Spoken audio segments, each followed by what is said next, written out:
আমি একদিন রুমে বসে, আমার রুমে এক ভাই, উনি মিষ্টি দোকানের করে, আল্লাহ তাআলা ভাইকে আরো বড় বানাক। এই ভাই আমার কাছে গিয়ে বলতেছে যে নামাজে যে ইমামের পিছনে কেরাত পড়বেন আর আপনারা যে পড়েন না, দলিল কি? তো আমি প্রথমে বললাম আমরা ফিকহে হানাফি যারা অনুসরণ করি, ফিকহে হানাফি তো পুরা ফিকহে হানাফি মোট 60টা বিষয়কে সামনে রেখে মাসালা আলোচনা করে, মাথায় রাখবেন। এর মধ্যে সর্বপ্রথম ফিকহে হানাফির কাজ কোরআন দেখে। কোরআনে যদি ফিকহে হানাফি কোনো আমল পেয়ে যায় এবং এটা যদি একদম কোরআনে পাওয়ার পর এটার সাথে যদি অন্য কোনো কিছু সাংঘর্ষিক হয়, এটা ফিকহে হানাফি নেয় না। এটা আপনার মাথায় রাখবেন। ফিকহে হানাফি যদি কেউ ভালোভাবে পড়ে তখন সে বুঝতে পারবে মাসালার ক্ষেত্রে ফিকহে হানাফি কতটা কঠোরতা অবলম্বন করে, যা অন্য কোনো ক্ষেত্রে আপনি পাবেন না। এতটা কঠোরতা অবলম্বন করে ফিকহে হানাফি, এটা সত্যি কথা। আপনি পড়েন, যারা ফিকহে হানাফি ফলো করেন না এদেরকেও পড়ান কিছুদিন, তখন সে বুঝতে পারবে যে ফিকহে হানাফি কতটা কঠোরতা, মাসালার ক্ষেত্রে তারা কতটা কঠোর অবস্থানে থাকে সবসময়। এক নাম্বার কোরআন, কোরআনে থাকলে বাস। তা আল্লাহ সূরা আরাফে বলছে ওয়াইজা কুরি আল কোরআন ফাসতামিউ লা ওয়া আনসিতু লাহু। আল্লাহ তাআলা কোরআনে বলছে যখন কোরআন পড়া হয় তখন তোমরা এক নাম্বার কাজ হলো কান পেতে শোনো, 2 নাম্বার চুপ থাকা। দুইটা সমন্বয় করলে চুপ থেকে কান পেতে শোনা। আচ্ছা, বুখারী শরীফের 757 নম্বর হাদিসে নবী এক সাহাবাকে বলছে কোরআনের যে অংশ সহজ সেই অংশ থেকে বড়, তো বড়ে ওই অংশ বড়ে উনি। এখন কোরআন সূরা ফাতিহা এটা কি কোরআন না কোরআনের বাহিরে? হুজুর জানেন এরকম একটা বই আছে কিন্তু সূরা ফাতিহা যে কোরআনের বাহিরে, এরকম একটা কিতাব লেখা হয়েছে। সূরা ফাতিহা কোরআনের অংশ না। আমি অবাক হয়ে গেছি, এর চুটি একটা বই আছে যে কোনো একজন লেখছে যে সূরা ফাতিহা কোরআনের অংশ না। কেন জানেন? ওই যে আমরা বলি কোরআন পড়া, ফাতিহা মানেও কোরআন, যে আলহামদুলিল্লাহি রাব্বিল আলামিন এটাও কোরআন, এটা পড়ার সময় চুপ থাকতে হবে। এখন চিন্তা করলো এটারে কিভাবে রদ করা যায়। এক ভাই কতটা খেয়ানত করে এক কিতাব লিখে ফেলছে যে সূরা ফাতিহা এটা কোরআনের অংশই না। কেন জানেন?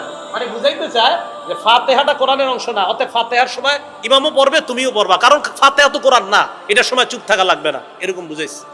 নাউজুবিল্লাহি মিন যালিক। তো সূরা ফাতিহা এটাও কোরআন। ওয়াইদা করি আল কোরআন, যখন কোরআন পড়া হয় কান পেতে শ্রবণ করা। এখন দেখেন কান পেতে শ্রবণ করা আবার চুপ থাকা, দুইটা হুকুম আল্লাহর। বাস ফিকহে হানাফি কি বলে যে এখন কয়েক হাদিসে আসছে লা সালাতা ইল্লা বিফাতিহাতিল কিতাব, সূরা ফাতিহা ছাড়া নামাজই হবে না। এখন ফিকহে হানাফি দুইটাকে সমন্বয় করে। আচ্ছা, কোরআনে আসছে কোরআন পড়লে চুপ থাকতে হবে, হাদিসে আসছে ফাতিহা ছাড়া নামাজ হবে না। ফিকহে হানাফি এখানে দেখে যে কোরআন পড়লে চুপ থাকা এটা আল্লাহর নির্দেশ। বাস এখানে ফিকহে হানাফি কি বলে যে কোরআন যখন পড়া হবে এটা যেই পড়বে, ইমাম সাহেব যখন পড়বে পিছনে যারা থাকবে তারা চুপ থাকতে হবে। এখন প্রশ্ন উঠবে ফিকহে হানাফির উপর, তাহলে লা সালাতা ইল্লা বিফাতিহাতিল কিতাব এই হাদিস কোথায় যাবে? এটার ব্যাখ্যা ফিকহে হানাফি এইভাবে দেয় যে লা সালাতা ইল্লা বিফাতিহাতিল কিতাব এটা লিল ইমাম আও লিল মুনফারিদ, এটা হলো ইমামের জন্য। ইমাম যখন কেরাত পড়ে তখন মুক্তাদি পড়া দরকার নাই। আপনারা বলবেন পড়া দরকার নাই কেন? হাদিসে আসছে আবার ইন্নামা জুইলাল ইমাম লিউতাম্মা বিহি, ইমামকে সামনে দাঁড়ায় তার অনুসরণ করার জন্য। আরেক হাদিসে আসছে আল ইমামু জামিন, আমার আপনার সব দায়িত্ব ইমাম সামনে নিয়েই দাঁড়ায়। তো কেরাত পড়ার দায়িত্বটা ইমাম সামনে নিয়ে নিছে, নেওয়ার পরে উনি ওখানে দাঁড়িয়েছে। এই জন্য আরেকটা কথা মনে রাখবেন, দরখাস্ত যদি পেশ করা হয়, আমরা এই মসজিদের সবাই প্রধানমন্ত্রী বরাবর একটা আবেদন পেশ করব, সব মিছিল দিয়ে যাব না, কয়েকজন প্রতিনিধিকে পাঠাবো। বলে না কয়েকজন প্রতিনিধিরা সবাই যাব। এই জন্য দরখাস্ত পেশ করাটা একসাথে সবাই না করে একজন করাটাই উত্তম। আলহামদুলিল্লাহ সূরা এটা একটা দরখাস্ত আল্লাহর কাছে পেশ করা। এই দরখাস্ত ইমাম সাহেব পেশ করতেছেন, অন্যরা শুনে শুনে আমিন বলে এটাকে সাপোর্ট দিতেছেন। হা হা হা, ইমাম সাহেব যা বলছে আল্লাহ আপনি কবুল করেন। তাহলে এই বিষয়গুলা তো ইমাম সাহেব যখন পড়বে আমরা তখন চুপ থাকা, এটা কোরআনের নির্দেশ। তাহলে সূরা ফাতিহা কিভাবে যে একাকি যখন কেউ পড়বে তার সূরা ফাতিহা ছাড়া নামাজ হবে না, আর ইমাম সাহেব সূরা ফাতিহা পড়তে হবে, উনি না পড়লেও সালাত হবে না, ওয়াজিব তরক হয়ে যাবে। তাহলে ইমামের পিছনে যে পড়া লাগবে না এটার দলিল আবার কোরআনে। আল্লাহ বলছে যখন কোরআন পড়ে তখন চুপ থাকো, ইমাম যখন পড়বে তোমরা চুপ থাকবা।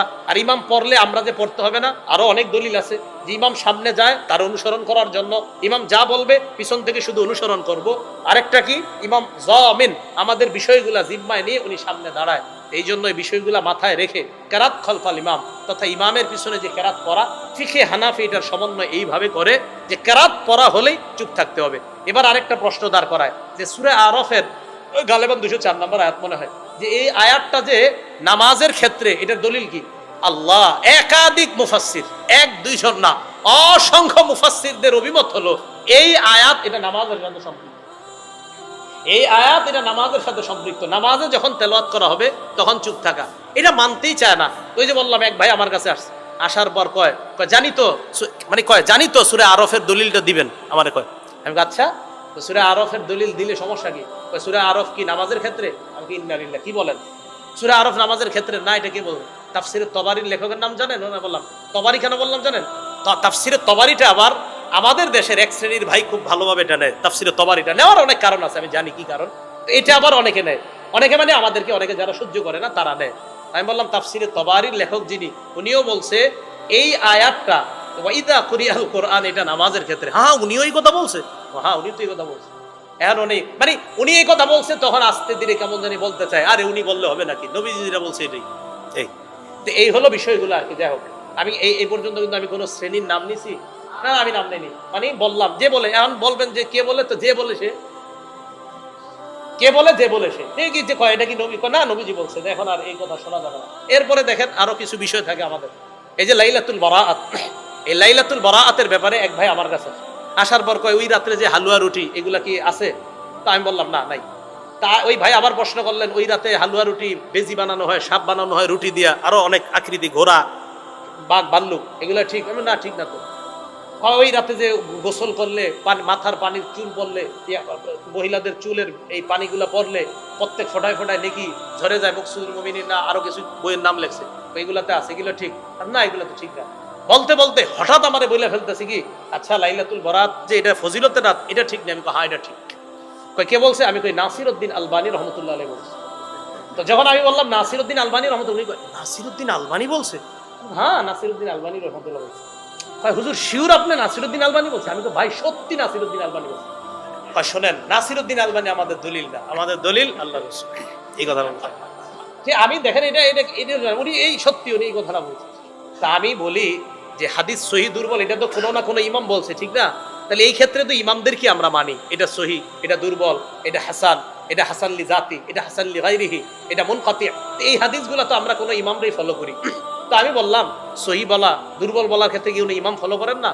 তো হ্যাঁ করি, তো এটা আগে জিজ্ঞেস করে নিছি। তখন আমি বলছিলাম কি, তো সর্বপ্রথম নামটা বলছিল নাসিরউদ্দিন আলবানী রহমতুল্লাহ আলাইহি, আল্লাহ ওনার কবরকে জান্নাতের বাগান বানায়া দেন, দোয়া করি আমরা। তো যাই হোক, এই নাসিরউদ্দিন আলবানী রহমতুল্লাহ আলাইহি, আমি বললাম উনি তো বলছে যে লাইলাতুল বারাআতের ফজিলত সম্পর্কিত হাদিস উনি সহি বলছে, হাসানও বলছে, কোনো কোনো জায়গায় দুর্বল কোথাও বলে নাই উনি। তখন বলে কি আচ্ছা উনি এই কথা বলছে? আমি হ্যাঁ, উনি তো বলছে এই কথা। এখন উনি এটা মানে ইয়া করতে চায় না, উনি বলছেন। তখন এক ভাইদের পক্ষ থেকে আসছে, আমাদের এটাই প্রমাণ যে আমরা কোরআন সুন্নাহ মানার ক্ষেত্রে কাউরে মানি না, কোরআন সুন্নাহই মূল দলিল, এইখানে কোন ইমাম আসলে এটা আমরা দেখি না। তাহলে ভাই সহিহ না দঈফ এটার ক্ষেত্রে কি আপনি কোরআন সুন্নাহ ডাইরেক্ট মানতে পারবেন নাকি? এটা তো কোনো ইমাম লাগবে, এই জন্য ইমাম লাগবেই। ইমাম ছাড়া চলা এটা সহজ না, এটা আপনি পারবেনও না। এজন্য আপনারা যারা হানাফি ফিকহের বিরোধিতা করেন, যারা অথবা যারা মনে করেন না আমি ইমাম ছাড়া চলবো, আপনি পার্সোনালি শামসুদ্দোহা আশরাফী সাহেব হুজুরের কাছে একদিন এসে বসেন, উনি আপনারে 2-3টা পাল্টা প্রশ্ন করবে। আপনি যখন বলবেন না আমি কোনো ইমাম মানি না, তো উনি 2-3টা প্রশ্ন রাখার পরে আপনি মরার আগেও এই জবাব দিতে পারবেন না, তখন তো আপনি বিপদে পড়বেন। আপনি যখন বলবেন আমি কোনো ইমাম মানি না, তখন তো আপনি বিপদে পড়ে যাবেন। উনি যখন আপনার পাল্টা প্রশ্ন করবে, তাহলে আপনি কি মানেন? তো উনি আপনি বলবেন আমি কোরআন মানি, আর কি মানেন? বলবেন সহিহ হাদিস। উনি আপনার পাল্টা বলবে সহিহ যে হাদিসটা, সহিহটা কে বলছে? মুহাম্মদ রাসূলুল্লাহ সাল্লাল্লাহু আলাইহি ওয়াসাল্লাম বলছে। বলেন বলেন না কেন? মুহাম্মদ রাসূলুল্লাহ সাল্লাল্লাহু আলাইহি ওয়াসাল্লাম বলছে? কে বলছে? তো এই তো ইমাম মানে আপনি ইমাম মানে নাকি? আচ্ছা